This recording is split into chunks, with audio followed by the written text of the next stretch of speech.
My name is Famida Omar. I'm a girl from Durban, Phoenix. Yeah, people used to say 5 minutes away from Umhlanga. I came up to Johannesburg, naive, didn't know what life was about. And I had a lot of firsts here because coming from an Indian community and a Muslim background, we are always caved in, or should I say, in an Indian community, I wasn't allowed to go out. I wasn't even allowed to go out to my matric farewell without my mom being present. My dad said straight out, no. I've never gone to the movies. I've never been out to dinners. I've never been to Spa. And then guess what? Came up to Johannesburg and decided to live my life. I met a guy that I thought was my world, and love was supposed to be hurt, pain, suffering. When I met him, he knocked me off my feet. That's what we all women say. And we dated, went clubbing, did a lot of things. I had a lot of firsts with him. And I didn't know what life was all about. And I thought that when the first was there, that was love, that was life. And it wasn't really life. And I'll never forget, we were dating. And I got beaten up. It was my first time that I had a man lay his hands on me. And I was beaten up for something so trivial. It was something that I can't even remember, because I'm the type of person that I wanted to block out a lot of things from my past. And a lot of us women do that. We don't want to actually remember. I phoned my friend Kathy. I'll never forget. And yeah, this guy was sleeping, knocked out in the room. And I was in the bathroom having a bath. And my friend saw my naked body and my bruises. She was so upset. But you know what we all say? We love the man, so we might as well stay. And then it continued happening. Then eventually it turned into cheating. When I say cheating, I ended up going to Durban. I used to love going to Durban because when you come up to Joburg as an Indian girl, you want to be able to, you miss home. Home is Durban. Home is where you've lived all your life.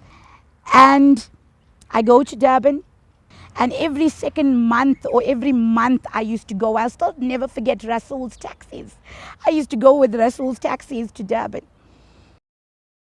Yeah, I'm with my parents, and then I'm coming up with the bus. And my brother was with me. And my brother said, no, phone him, tell him he needs to come pick us up. And I'm like, no, this intuition inside of me, just like, you know, when your stomach is turning. And I said, no, I'm not going to phone him. And here, he's there already at the bus terminal waiting for us. I didn't even hug him, I didn't even kiss him, because I felt that something was amiss. And then on Tuesday that week, this was a Sunday, Tuesday I find out that he had another girl at home for the whole weekend. I was heartbroken. I decided that I wanted to leave. I went to my friend in Hillbrow. I stayed with her. Janice, I'll never forget. And yeah, this man kept on coming to the house, to the flat, and phoning and saying, come down. I love you. I want you. I miss you. And I still didn't want to go. But then guess what? Here, we women, I don't know what it is about men, but I left. A couple months later was my birthday. I didn't know he was planning a surprise birthday party for me. And he asked me to marry him in front of all of my friends. I said yes. But I still didn't have the guts to tell my parents that I'm now engaged. There was lots of photos and everything else to show for it. My mom's younger sister decided to come up to Johannesburg and stay with me with her husband. And then there was a photo album. But I was showing her photos, but I didn't think that the photos from our engagement party, my birthday party, was there. And yeah, she was like, "What is this?" And in a Muslim community, you cannot live with the man. And he wasn't a Muslim. The other thing, my aunt was like, "No, we have to tell your father. We have to go to your big uncle in Lenasia." And that's what they did. They decided, okay, fine, now how are we going to take this man? And my dad is stern. My dad believed in there was no extramarital activities. He believed like if he could arrange my marriage, it would have happened. So the only way to my dad was my mom. So then they phoned my mom and they said, "No, this is the situation."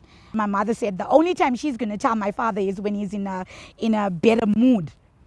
So 3 days passed, and then the fourth day, my mom phones me and says, "I told your dad and he's waiting for your call."